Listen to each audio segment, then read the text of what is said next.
Well, the way it came together is we began the dialogue down at Mar-a-Lago, and we divided the economic part of it into a couple of components.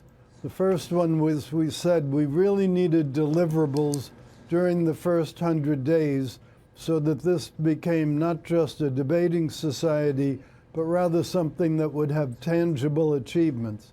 So we then started working out with the Chinese exactly what we could achieve during this very early period.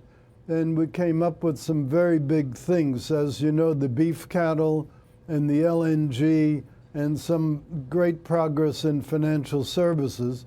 That's a lot to accomplish in the very short time that we've had. It is kind of amazing when you read through some of the numbers. Is it a $2.5 billion industry, the beef industry, that's going to be getting opened up again? It's been shut down for many, many years. Does this do something to lessen our trade deficit with China? Well, sure. Anytime you've increased exports without materially increasing imports, you're going to help your trade deficit. But the most important thing, I think, is that a lot of these, the genetically enhanced foods, the beef, and some of the financial service things have been hanging around for quite a while and never really delivered. The beef thing's been going on for more than a decade.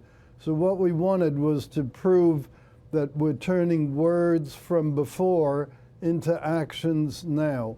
And that's why, as you notice, we set a specific date in July by which these events would actually occur. Mm-hmm. In terms of trade deals, they normally talk in terms of years of phase-in, not a couple of weeks.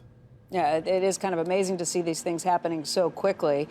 Every good deal, though, I believe both sides will walk away with something that they feel like they have accomplished, something they have won. What do the Chinese get in this if they are opening their doors to more imports but not exporting more goods to us? Well, we opened the doors for them in the sense of cooked poultry parts. Those will be able to come in now. Frankly, the American agriculture industry doesn't think that's going to be a very earth-shattering development, but that's one thing they got. The second thing is that we've agreed to treat their financial institutions, their banks, the same way as we evaluate other foreign banks when they want to come and open up activities in the U.S. So clearly China, whose banks are among the largest in the whole world, wants access to the U.S. banking market. And while there's no specific date for that, as long as they can comply with the normal rules, they will get access. And then the third thing is we agreed each to go to the other's Foreign Direct Investment Activity Conference. In the case of the Commerce Department, we run an event called Select USA Summit. That'll be June 18th to 20th here in Washington. We'll probably have 2,500 companies from overseas and economic development people from the various states. Meanwhile, next week, the Chinese are hosting a forum, not an investment conference, but a forum on One Belt, One Road, which is their sort of transportation and infrastructure initiative.